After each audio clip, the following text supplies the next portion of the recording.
তাতে এতে দৈনিক কত টাকার মাছ ওঠে এতে? দৈনিক মনে করুন 300 থেকে 400 টাকা, আবার কতদিনও 100 টাকা, আর কতদিনও 5-6 হাজার টাকা। টুই এই টুয়ের ভিতর দিয়ে ঢুকে ঢুকে বাড়াতে পারে না। হ্যাঁ, বাড়াতে পারে না।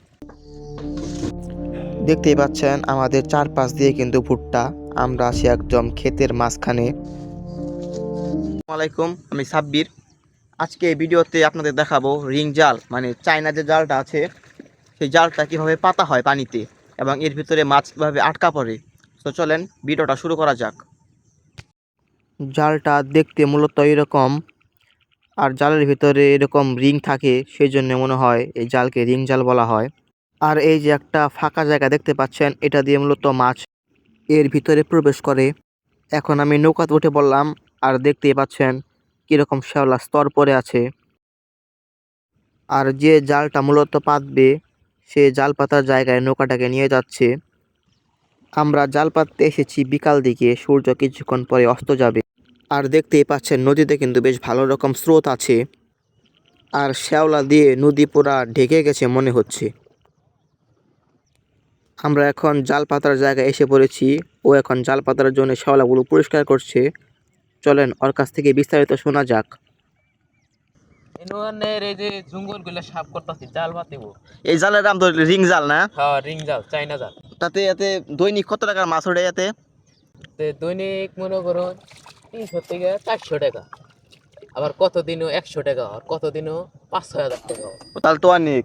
ও, কয়দিন পরে পরে জালেরা তুলেন পাতার পরে? জালটা 3 দিন পর পর তুলি। ও আচ্ছা, এই ধারের মধ্যে পাততে হয় নাকি সাধারণ? ধারের মধ্যে যেগুলা সাফ করে এটা তার পাথর লাগে। ও তাহলে পাতেন, আমরা দেখাই, দর্শকদের দেখাই। আচ্ছা, এখনো ভালো করে শ্যাওলাগুলো পরিষ্কার করে নিচ্ছে। শ্যাওলা পরিষ্কার করার কারণ হলো মূলত যাতে জালটা ভালো করে মাটিতে গিয়ে পৌঁছাতে পারে। গুছ করে আপনি পাততেন? হ্যাঁ হ্যাঁ, জাল পাতবো আনে। আচ্ছা, দেখেন আপনি। পাতেন। জাল এখন পাতার জন্য সামনের দিকে নিয়ে যাওয়া হচ্ছে।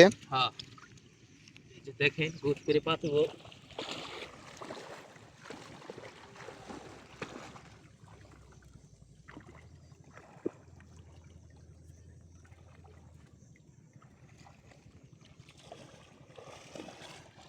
এর ভিতর দিয়ে মাছ কোন জায়গা দিয়ে ঢুকে যদি একটু দেখাই দিতেন।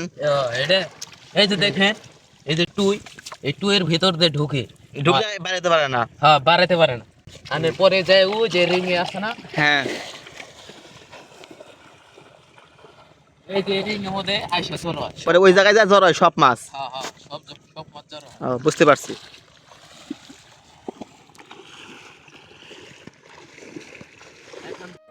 জালটা প্রথমে এক জায়গায় গোছ করে রাখা হয়। আপনারা তো দেখতে পারলেন নৌকার উপরে কীভাবে রাখা ছিল, ওইভাবেই রাখা থাকে। তারপরে এইভাবে ছাড়িয়ে ছাড়িয়ে লম্বভাবে নদীর মাঝখান দিয়ে পাতা হয়। আপনারা দেখেন কীভাবে জালটা পাতা হয়।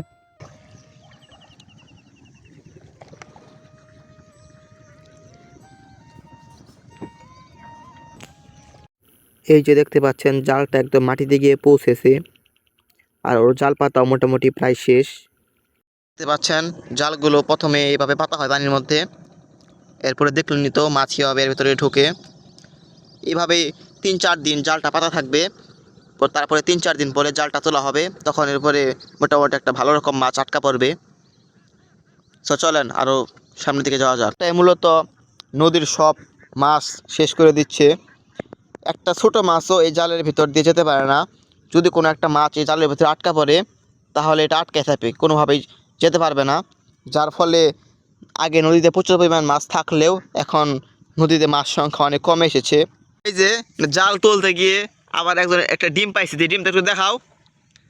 ওই যে হাতে ডিম, মূলত হাসে ওই যে ওই জালটার উপরে ডিম পেড়ে রেখে দিয়েছিল, পরে এটাও পাইছে। সাধারণত নদীতে ডিম পাওয়াই যায়, সেই ডিমটা, এই ডিমটা একদম মানে নরম, হয়তো কিছুক্ষণ আগেই পারছে। ওই যে ওই জালের উপরে আসছিল এই ডিমটা, হাঁসের ডিম। আমার এই সাইডে জাল পাতা শেষ, এখন ও ওই সাইডে জাল পাতবে, সেই জন্য জাল ওই সাইডে নিয়ে যাচ্ছে। ও মূলত 3টা জাল পাতবে, 2টা অলরেডি পাতা শেষ, এখন আরেকটা ওইদিকে পাততেছে। এটা পাতলেই মোটামুটি জাল পাতা শেষ আজকের মতো।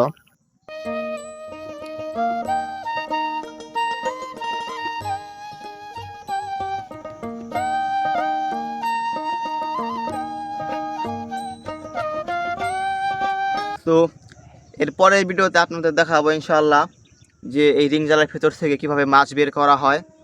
এখন আমরা যাইতাছি ভুট্টা খেতে পানি দেওয়ার যে মেশিন আছে সেই মেশিনটা নাকি এখনও ঢাকা হয় নাই, তাই মেশিন ঢাকা রেখে আসতে আমরা এখন মেশিনের কাছে যাইতাছি।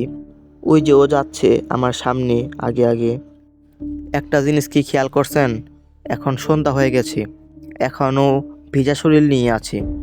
আসলে ওদের জীবনটা এমন দুঃখ কষ্ট নতুন নতুন এক্সপিরিয়েন্সে ভরা, তারপরেও তাদের জীবন নিয়ে তাদের কোনো অভিযোগ নেই, অভিযোগ তো শুধু আমাদের।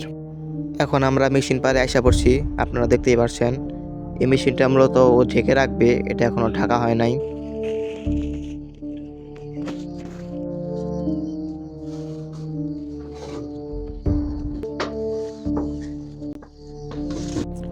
দেখতেই পাচ্ছেন আমাদের চারপাশ দিয়ে কিন্তু ভুট্টা, আমরা আছি একদম ক্ষেতের মাঝখানে। এই দিকটা চলে গেল কোদাল নাকি যেন রাখা আইছে ওইটা নিতে। আমি এখানে একাই, ভয় লাগতেছে না, তবে জন্তু জানোয়ারের একটু সমস্যা, জন্তু জানোয়ার এসে আক্রমণ করতে পারে, এইটুকুই। আজকের মতো ওর কাজ শেষ, তাই এখন আমরা বাড়ি চলে যাচ্ছি। সো আজকের ভিডিও এখানে শেষ করতে হচ্ছে। আবার দেখা হবে নতুন কোনো ব্লগে, তাই ফলো বা সাবস্ক্রাইব করে পাশে থাকবেন।